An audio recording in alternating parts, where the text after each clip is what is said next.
Rick Horrow here at Quail Hollow for the 99th edition of the PGA Championship, the last major of the year. But wait, starting in May of 2019, the rotation changes, just one of many things we cover. The golf business, 60 million of us around the world claim to play golf. 2.5 million in America join the golf force every single year. We have kids who are playing, up to 5 million new kids that are playing over an extended period of time. The junior golf program, a 250% increase in participation, and millennials, 6.5 million millennials say they play over 15 rounds of golf. So they're hooked. Not as hooked as I am, but they're certainly hooked. Bottom line of golf is it's big business, $167 billion business around the world, growing by leaps and bounds, and maybe more important than any other, $4 billion of charitable contributions every single year. So the golf industry really significant. To break it down, Pete Bavacqua, the CEO of the PGA of America, we have others from the merchandise perspective, the food and concession perspective / diversity perspective, and clearly also the local issues with the Charlotte Chamber of Commerce. All very important as you put together an incredible event that's breaking all attendance records, all merchandise records. We'll take a closer look right now. It is a magnificent time for golf, and we're here. The peg today is the second round, third round, fourth round of the 99th PGA Championship, the first one at Quail Hollow, the first one in Charlotte, and the guy that's driving a lot of this and his 28,000 members, Pete Bavacqua, will talk about the business of golf. The perspective we have is amazing. The entry of golfers into the business, into the industry of golf, bigger than it has been since the Tiger Woods Pied Piper days of 2000.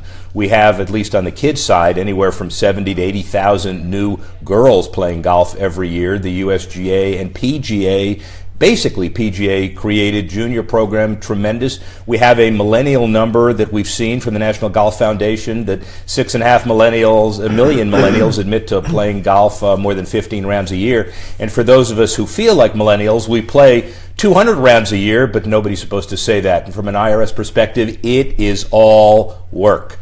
PGA of America CEO Pete Bavacqua, how are you? Good, Rick. Yeah, it's great to be here. It's been a wonderful week so far here in Charlotte at Quail Hollow. And this we had record ticket sales coming into this week, record corporate hospitality. Johnny Harris, who's the president of the Quail Hollow Club and such an instrumental figure really in the success of Charlotte. So sitting here on the Saturday morning of the 99th PGA Championship, we couldn't possibly be happier. And we also understand from the dynamics of where golf fits in the perceived pecking order of sports, to effectively get the NFL to move a preseason game to the day before the PGA Championship starts. The Panthers played on Wednesday night. That's pretty significant, isn't it? Well, yeah, it is. I mean, and I think, it's one of the great things about Charlotte. I mean, they have rolled out the red carpet for this event. And the PGA Championship, of course, is a national and international event. Right. But so much of the success really depends upon the local community, that city, that state, and we have just been really embraced with open arms here.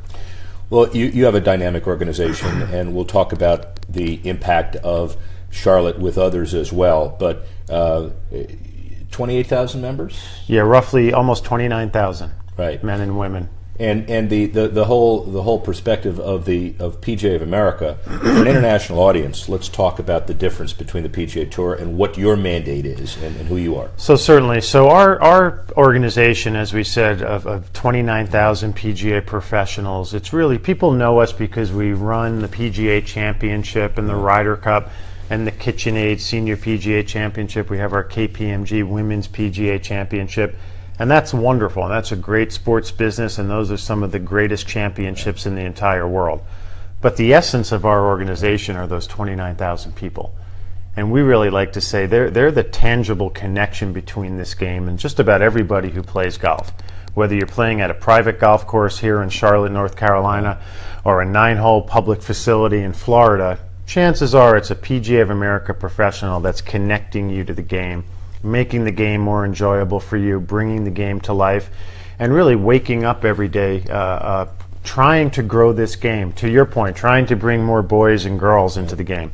trying to bring more women into the game, trying to bring more diversity into this game. So our mission from an organizational point of view is what can we do to serve those members and what can we do to grow this game? It's all synergistic, and we understand your relationship with Jay Monahan and formerly with Tim Fincham. Sure. Frustration is not the word, but people often confuse the fact that the PGA Tour are the male professionals, yet male prize-winning tournament professionals. Your mandate is so much more: men, women, teaching pros, golf professionals. Yeah, we're truly all-encompassing. I mean, we want to embrace everybody. Our goal is to make this game as diverse and as accessible as possible, because that's the right thing to do. Right. From a moral perspective, but it's also the smart thing to do from a business perspective. And we know that the face of golf has to change. The face of golf has to look more like the face of America. So our friends at the PGA Tour are terrific. We do so much with them. If we're aligned with the PGA Tour, which I think we are now more than ever. Right. At one point, we were one and the same organization. Yeah. But the more we're aligned with the PGA Tour, I think that's the better for the game of golf as a whole. Diversity, obviously really important. Talk about some of your initiatives to get more kids into the game. Well, we partner with Augusta National and the USGA on drive, chip, and putt, which is a wonderful competition, and our PGA professionals really bring that to life around the country. And then the one I'm just so excited about and so bullish about is PGA Junior League Golf. It's in its 5th year. It started with about 2,000 children. Excuse me. Now we have over 45,000 children in it. We think that's going to go to 100,000, 200,000 and more. Not just nationally in terms of success. We think we can replicate that internationally. And really what it is, Rick, it's a team-based format for boys and girls. They have golf shirts with the numbers on the back of them. It's a scramble format. A PGA professional is your coach. It's built around facilities and clubs and communities, and it's become such a non-intimidating way to get introduced to this game. And for those of us who've played sports growing up or coached sports, if you think about being a Little League baseball coach, well, the way the world works, there's kids that are good athletes and there's kids that don't have as much athletic talent, just like there's kids that can sing and kids that can't sing. And with baseball, if you're a Little League coach, you put the great little athlete, you'll put him or her at shortstop, and the young boy or girl who maybe doesn't have as much athletic talent, maybe you put them in right field. But in golf, there's no right field. Right. You're up there on the tee all alone. But with Junior League Golf, you can put the right fielder with the shortstop. Maybe that right fielder makes a putt, hits a great chip shot, feel like $1 million and hooked for life. And we just know that this is going to continue to bring kids in. And then we have wonderful ambassadors with Ricky, Rory, Michelle, and Lexi. And as I like to say, if you can refer to your ambassadors just by their first names, you're probably onto something there too. And Ricky Rory apparently surprised a lot of kids this week. Tell us about that. On Monday, we had over 300 Junior League golfers from the area, and we brought them. They had a wonderful day here at Quail Hollow with the PGA Championship, and toward the end of the day, we brought them all over just off the 18th green by the monster board there, the leaderboard, and we had a Michael Breed, who's a PGA professional, was talking to them. And he said, I have a friend I want to introduce you to. And Ricky Fowler came out, and obviously the kids went wild. And then Ricky said he had a pal that he was going to bring out. And from behind the leaderboard, Rory came out. And, of course, the kids went wild again. But just to see their faces and to see the way they were interacting with two of those great players, it was really terrific. Superstar obligation, let's put it in a different way, really. Obviously, Ricky Rory and your ambassadors, Lexi, Michelle, understand the dynamic of growing the game. Sure. Have you been able to be the Pied Piper of throughout the golf industry, being able to explain to professionals and the stars that giving back is really important because it's going to generate the next wave of support for your game? Yeah, I would tell you, Rick, that's key to our mission, but there's not much explaining that we need to do. And that's where we're lucky in golf. Whether you're talking about Ricky and Rory, Michelle and Lexi, or you're talking about one of our club professionals around the country, that's in the DNA of what it means to participate in this game, to be in this game. So it's not as though we have to go out there and convince these people. Certainly not our PGA club professionals who live and breathe this every day. But these are pretty easy conversations with the Ricky Fowlers and the Rory McIlroys of the world. They get it. They want to give back. They want to bring children into this game. They want to bring more diversity into this game. And so, as I said, those are easy conversations, because I think we all realize we need to do this because golf makes people's lives better, and we also need to do it for the health of the industry. Work well with Mike Wan at the LPGA. I know you had a big event with KPMG in Chicago. Yeah, one of the things I'm certainly the most proud of in my now roughly 5-year tenure with the PGA of America as the CEO is the creation of the KPMG Women's PGA Championship. And that started with a call with Mike Wan, and knowing that their LPGA Championship was looking for some more energy. And we partnered with the LPGA, created what was then the Women's PGA Championship. And the first call we made was to John Viemeyer, who is the global CEO of KPMG, and we explained the rationale and how this was going to be one of the very greatest events, not just in the women's game, but in the game of golf. How we were going to have it on a Golf Channel on Thursday and Friday, on NBC broadcast television on Saturday and Sunday, that we were going to take it to the very best golf courses in the country. So KPMG came on board, and working with them, we created the KPMG Women's Leadership Summit to really shine a light on women leaders around the country and inspire women behind them to elevate into the C-suite. And this has really been a terrific success story for golf, certainly for the PGA of America.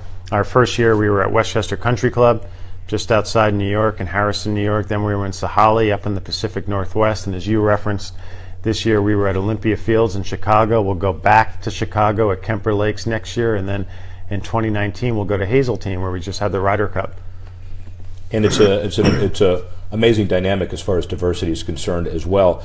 From another perspective, the kids, the women, what about international golf, the embracing of your fellow governors, the RNA, but everybody else all over the world? And then the second half of that is, are you ready for the Olympics again? Well, golf is such an international game, as much or more than just about any other sport. If you look at our field of 156 players here this week, the strongest field in golf, again, year in and year out at the PGA Championship. But so much of it is international on the men's side. And then you look at the women's side, and our KPMG Women's PGA Championship and the LPGA Tour, so international. The relationships we have with the European Tour and Keith Pelly, the R&A and Martin Slumbers. Part of our strategic plan as the PGA of America is to bring our best trained professionals, which is what they are, the best trained professionals in the world, bring them overseas to teach the game and to teach others how to teach the game. And then I think you're right, it all culminates in what's so special and magical about the fact that golf is now back in the Olympics. After a roughly 112-year hiatus, to go back in the Olympics in 2016 in Rio. Great success on the men's side and the women's side. Headed to Tokyo in 2020. We're excited about that. And I really think golf in the Olympics will certainly help the game here. But I think the real power of golf in the Olympics is going to be to grow the game in those developing nations. Not developing in a socioeconomic sense, but developing in a golf sense. Now that golf is fueled by the Olympics, embraced by the governments of those nations, I think that will continue to grow the game around the world. I think most people's takeaway of Rio from the golf perspective is that the events were great. The legacy of what it meant for golf in Brazil and otherwise is questionable, and we'll see where that all goes. But is it easier, Well, I would tell you, though, Rick, Yeah, go ahead. you know, there was just a few stories written in the last 10 days about how that golf course, I don't want to oversell it, I'm not going to say it's thriving, but it's doing very, very well. Good. And people are using it, and you got to start somewhere. Yeah. And the fact that that golf course, a wonderful, brilliant Gil Hanse design, people are out there playing it. It's informing that community about what golf is, and you know, we hope and are positive that that will continue to have an impact there in that local area, because that's important. This is an international audience, Far East obviously as well. Easier, though, Japan, the golf infrastructure in Japan is a little more established. So, Well, certainly, just like here in the United States, where you think about Great Britain and Ireland, and obviously continental Europe, golf is part of Japan. It's in their DNA. It's part of the culture of Japan. It's not as though we need to go in there and educate the nation on what it means to play golf at a high level. So I think we'll have tremendous success when the Olympics go to Tokyo in 2020. entry level, again, kids, but everybody, a lot easier to pick up a basketball, a lot easier to pick up a soccer ball. expensive to learn the game. How do you deal with that? Well, I would tell you, I don't think it's expensive to learn Good. the game. I think that's a misunderstanding a lot of people have. There's a lot of very cost-effective ways to get kids into this game, and having 3 young children, I can tell you, joining a PGA Junior League golf program for $75 is a heck of a lot less expensive than my kids in the other sports they're playing. And so I think that's important for people to realize. And sure, it's easy to pick up a basketball, it's easy to kick a soccer ball, but the great advantage we have over any sport is that you can start picking up that golf club when you're 2 years old, and you can put it down when you're 100 years old. I mean, this is a lifetime game, and so few sports are lifetime games. Yeah, and unless you're playing member guest and you're really bad, or your alternate shot with your wife, which is also something you probably shouldn't do. Golf is a great bonding exercise as well, right? Golf is a great bonding exercise, and now you know, I think about my golf and my golf experiences, and the most fun I have is going out there on a Saturday afternoon and watching my 2 sons or my daughter take a lesson, playing golf on a Sunday afternoon with my wife Tiffany, whether we play 9 holes or 18 holes. But again, that's, you know, we're not playing other sports together. I mean, I played a lot of football growing up, but we don't go out as a family and throw the football around. But we do go out as a family and play a lot of golf together, and we go on trips and play a lot of golf together.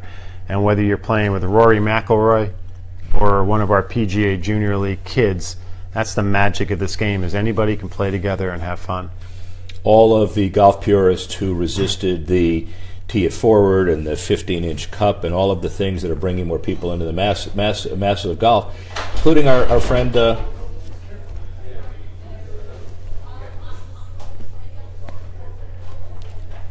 Pete is, by the way, very popular. Everybody wants a piece of Pete. That's okay. So the 15-inch hole, the tee it forward, all the things that our buddies like Jack Nicklaus would resist early and love now. I assume you like the concepts.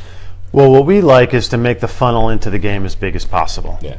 And to give as many people as we can a golf experience. And whether you're playing this week in the PGA Championship, or you're going down the street tonight to Top Golf and having a pitcher of soda and eating chicken wings and hitting golf balls, you're having a golf experience. Yeah. And the more people that we can put in that funnel through whatever means and touch them with this game and introduce them to our PGA professionals, the more people that will stay in this game.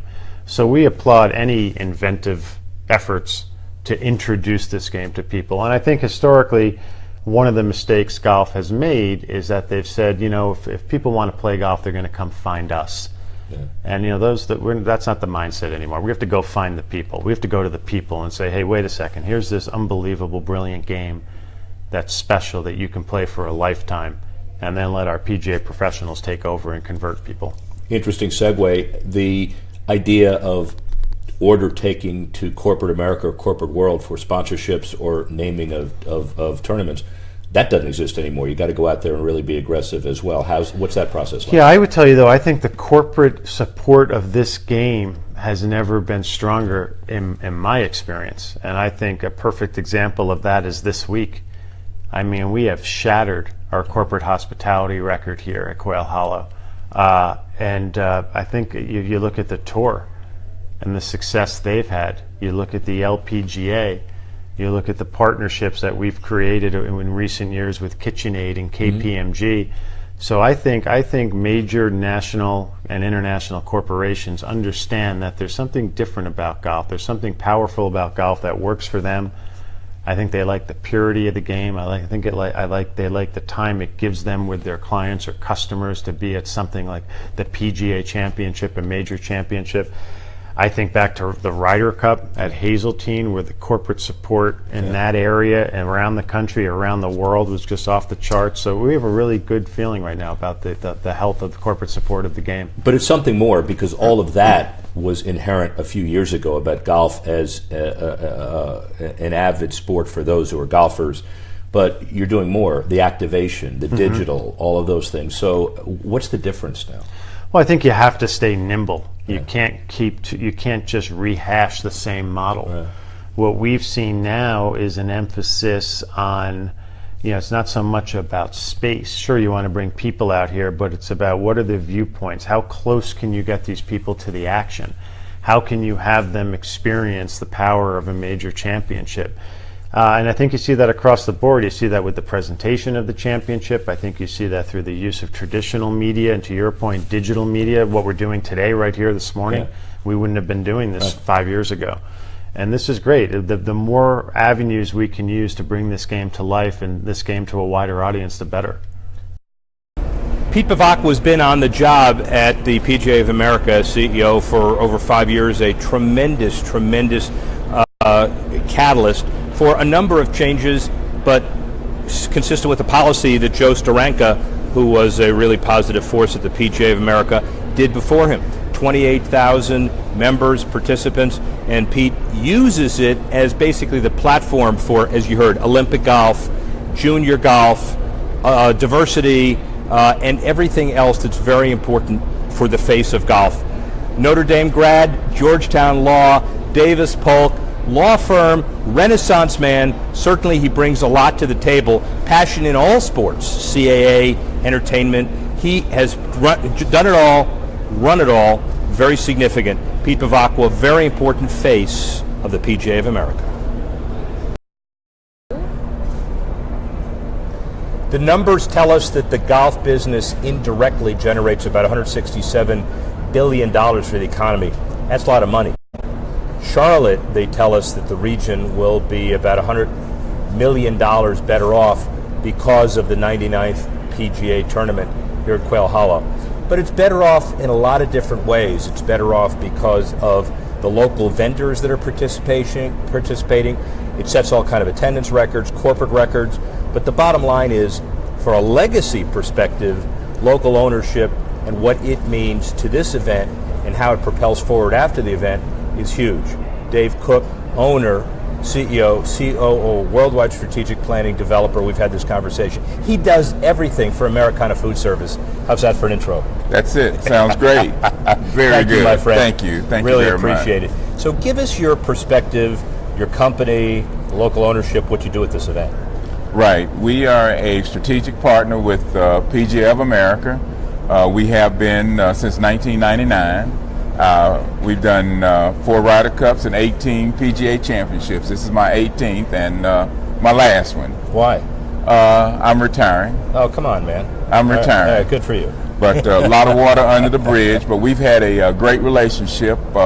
We worked a lot of events, and we've learned a lot. It's been very helpful to my company. And the irony of everything is to end my last PGA Championship here in Charlotte at a golf course that I grew up caddying on. Wow, there's a story. That's a story. So when you were caddying here at Quail Hollow, did you ever think you would own the company that provides all the food services for a major?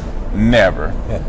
Caddies back in the day were not you weren't looked supposed to upon do that. as they are today. We sat in a metal shed out in the middle of the woods, nowhere near the clubhouse. They'd call up on a microphone when they needed a cat, and we've come up to the clubhouse. But it's just so humbling and so surreal to go from the caddy shack basically to the clubhouse. And never in my wildest dreams would I have thought that golf would have been such an intricate part of my life. I came from a very poor family. Started shagging balls at 8 years old, caddying, 1 bag at 10. I'd get $2.30 a bag, go buy a loaf of bread, a bag of potatoes, and a chicken, and that's how we ate for a couple of days. So golf has just been so essential to my life for a long time. Were your heroes the Lee Elders and then the Tiger Woods on the golf side, or were there other business heroes, or both? Well, my all-time favorite hero in golf, Arnold Palmer. There you go. I'm a Palmer fan. I'm a Palmer historian. Yeah. I know Palmer was one of the first golfers to have a black caddy. His name was Iron Man. And then he switched to another caddy by the name of Creamy, and they were together for a long time. But Arnold has been such an ambassador and such a gentleman to golf. And out of all the sports, I mean, from golf, football, baseball, basketball, my favorite sports athlete is Arnold Palmer. And in his last days, I did a couple of events with him. the Home Depot Senior Tournament, and he was so tired he could basically walk up 18, but this man would stand there for 2 hours and sign autographs, and that just impressed me, and it always stuck with me. Hard question, because you've done it all. Are the kids today, the golfers today, are they as respectful of what got them there, you think? They are. And everybody asks me, what golfer do I consider the next Arnold Palmer, or the next person as close to being like Arnold Palmer? And I tell them there is one golfer like that. You know who that is? Go. Phil Mickelson. Wow. Interesting. Phil Mickelson to me is closest to Arnold Palmer as to what he exemplified for golf, and as far as what fans mean and what you should be to fans. And Phil is a great guy. He's a very fan-oriented golfer. Very important perspective. Phil didn't make the cut this week, but it doesn't really matter. Right? It doesn't. As far as his image. It doesn't matter. It doesn't matter. Everybody was pulling for Phil. And he's sort of a sentimental favorite with me because I'm a left-hander, but I play golf right-handed. And people say, why do you play golf right-handed? I said, when I was growing up, we were so poor, nobody had left-handed clubs, so I had to learn how to play golf with whatever clubs that we had. So I write, I throw, and I do everything left-handed clubs. Ladies and gentlemen, Dave Cook, he's an entrepreneur, he's a foodie, we'll talk about that in a minute, but he's also a journalist, because you notice how he's asking the questions and I'm just here listening? That's okay. Hey, it's my job, okay? Just let me do my thing. You're going to get around to, this story gets better every time because there's so many ironies to this whole situation here. First, let's talk about the business, how you got started basically in the business and how you grew into this strategic relationship with the PGA. Right. It's been really interesting. I have a law degree. There you go. By the way, we're gonna extend the time for this interview. Okay, this is not your normal interview, ladies and gentlemen. Keep going. Oh, thank you. You're so kind. I went to the Marines right out of high school. That was my only way out. Went to the Marines. Became a pretty decorated Marine. Made sergeant in 17 months and 4 days, and came out and went to college. Went all the way through, paid my way through college, and decided I would go to law school. Where? Went to North Carolina Central, undergrad at Los Angeles City and Pepperdine. Okay. Law school at North Carolina Central. And when I got out, I wanted to get into sports and entertainment. Worked in a firm for a short amount of time, became a little entrepreneur, had a merchandise company on the side. And one thing led to another, and met Joe Polidora with Restaurant Associates, and he hired us to start helping him do golf tournaments. We started selling lemonade, pretzels, beverages. And in 1999, with the Ryder Cup, the PGA decided they wanted to have someone focus more on the concession end than the high-end premium, because concessions was sort of the stepchild. So the PGA said, we're going to take concessions up to another level. Joe Polidora said, I think you can help us. So at the Ryder Cup, they gave us one of the main stands, hole 15, and we beat budget by $70,000. And from that day on, we became one of the top concession people for the PGA of America. For years, when you went on a course, when you saw the busiest or the main concession stand, I was operating it. And it became so surreal because during the time, the only minority companies or the only minorities out on the course at that time were cleaning the bathrooms, cutting grass, or washing dishes.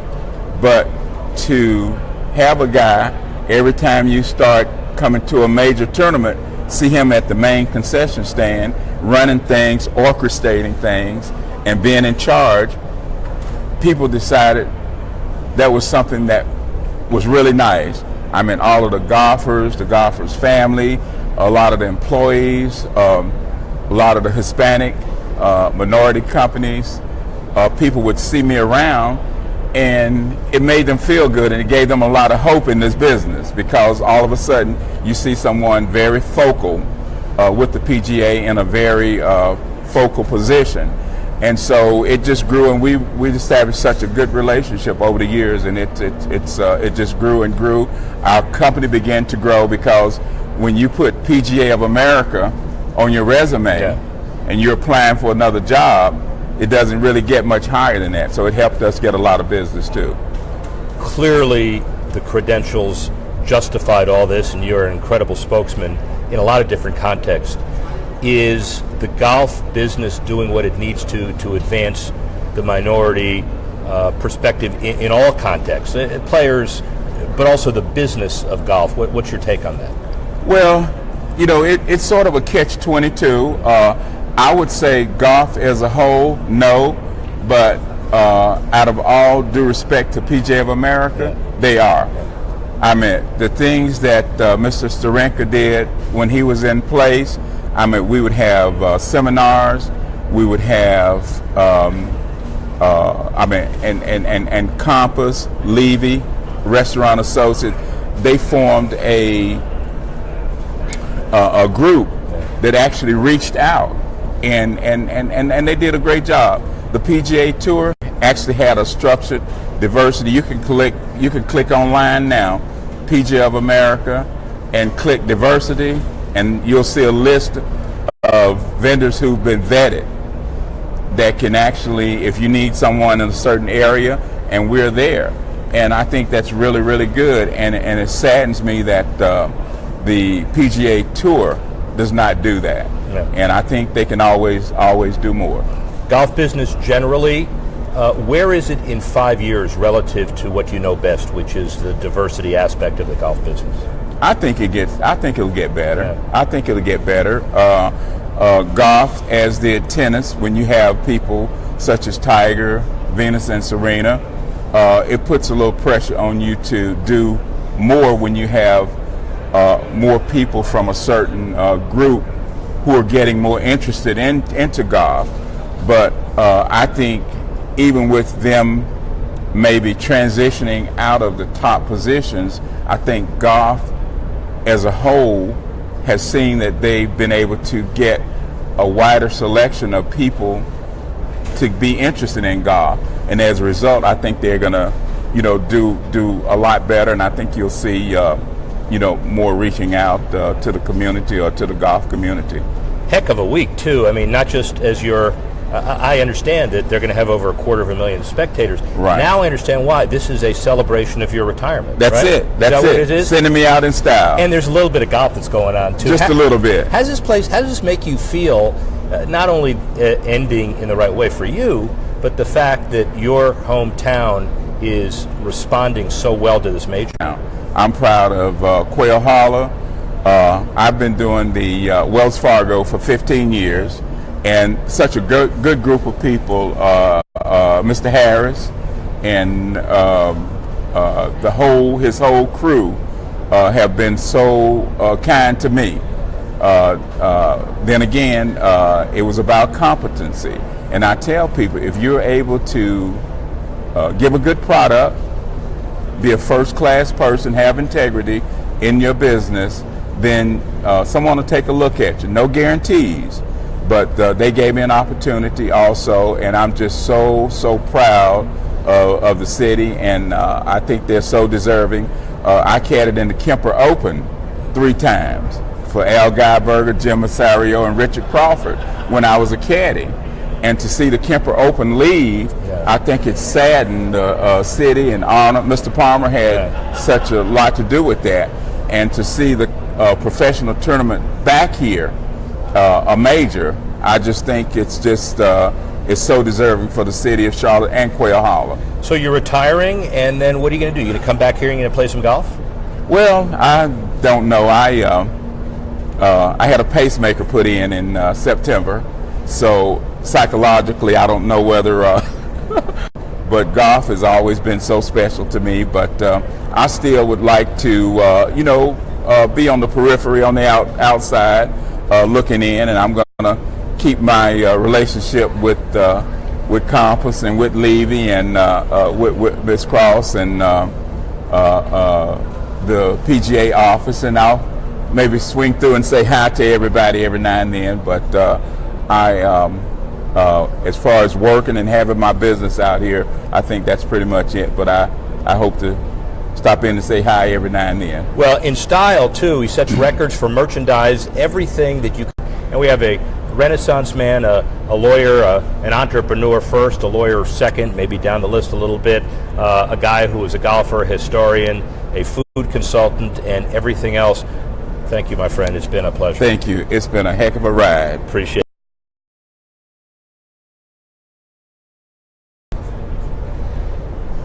Pete Bavacqua, CEO, PGA of America, gives us some perspective about the growth of the golf business, about his role in the 28,000 members of his. Quail Hollow, an amazing facility. The economic impact approaching $100 million. We'll hear about that as well, which is really big. And the whole merchandise world of golf, really significant. We see company musical chairs with all the big guys reconfiguring, selling, buying, not just equipment, but apparel as well. And we have somebody who has his pulse on the merchandise industry from another perspective.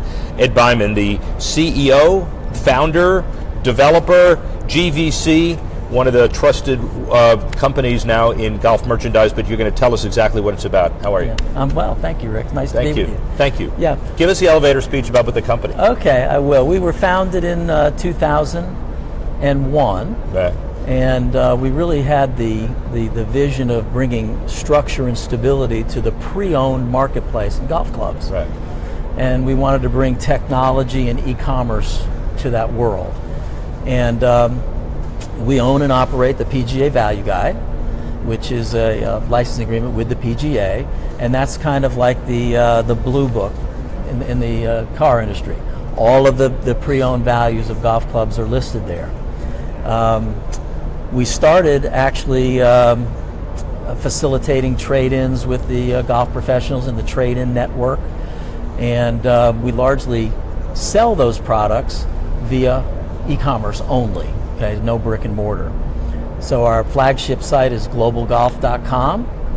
We have several others, 3balls.com.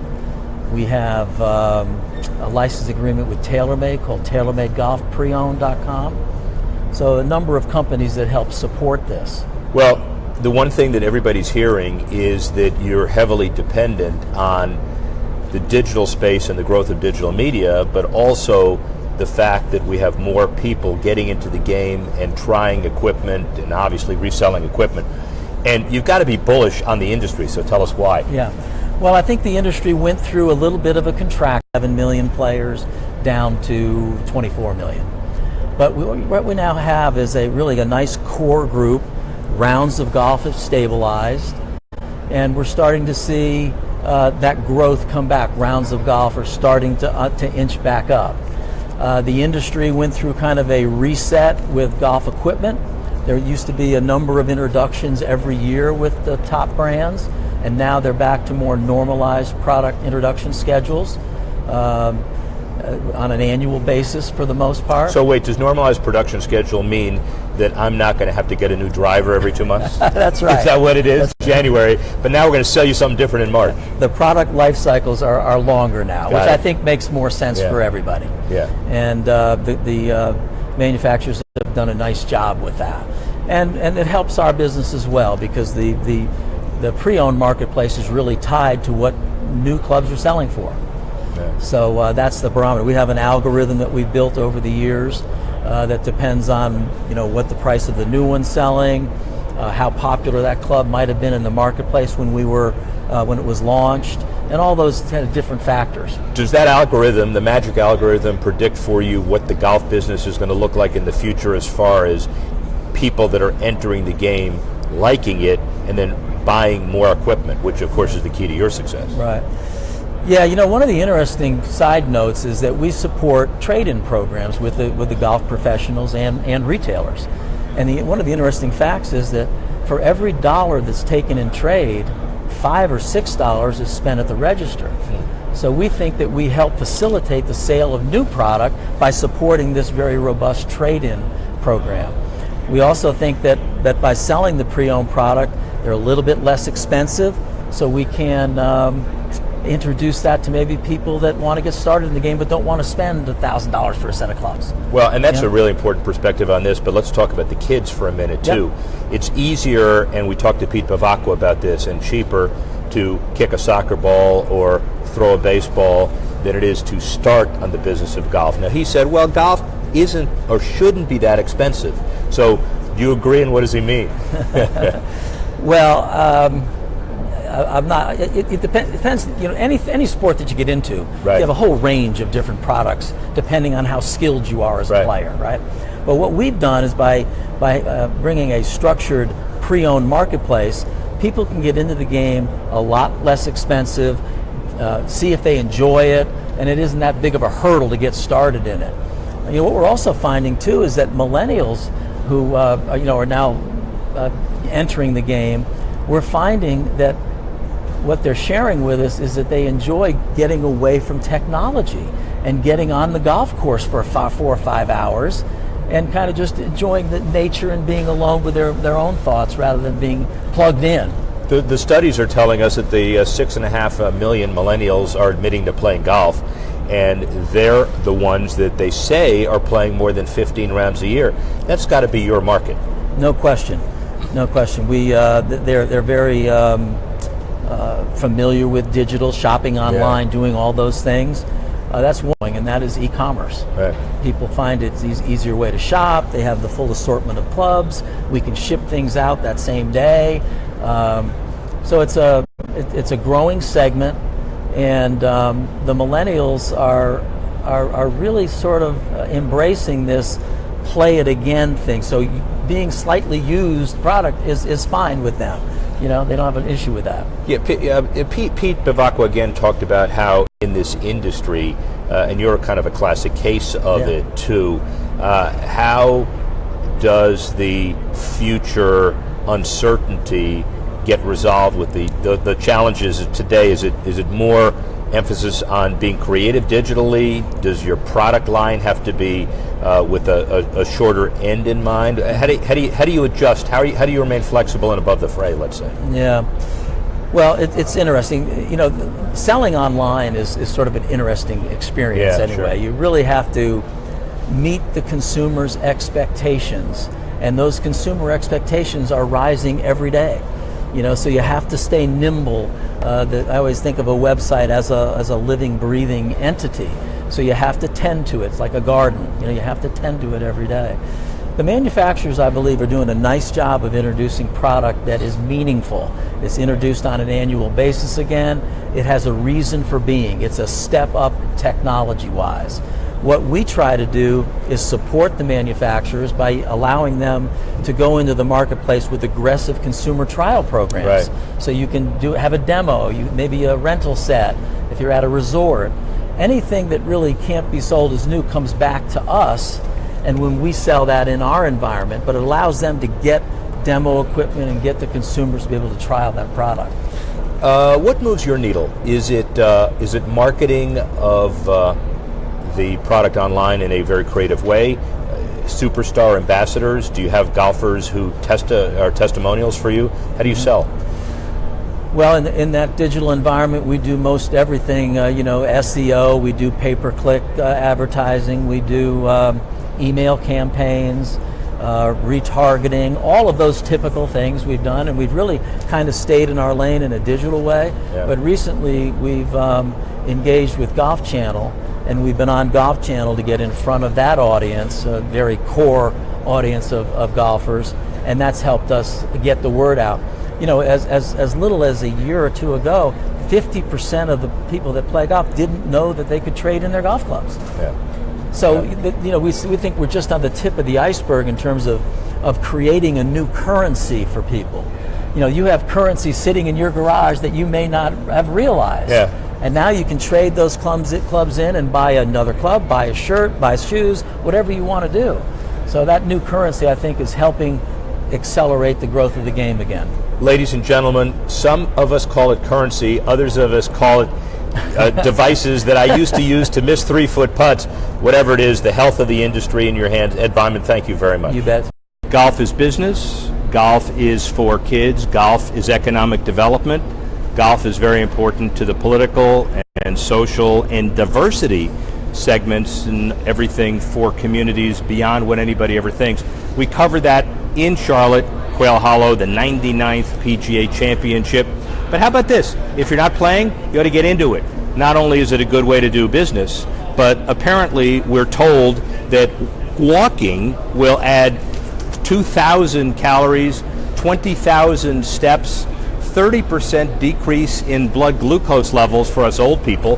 That's according to the National Foundation of Health. If you're riding, walk. But still, it's better to ride than not play at all. Golf is a big business. It's getting even bigger, and the perspectives of all of these folks really important at the 99th PGA Championship. I'm Rick Horrow. See you next time.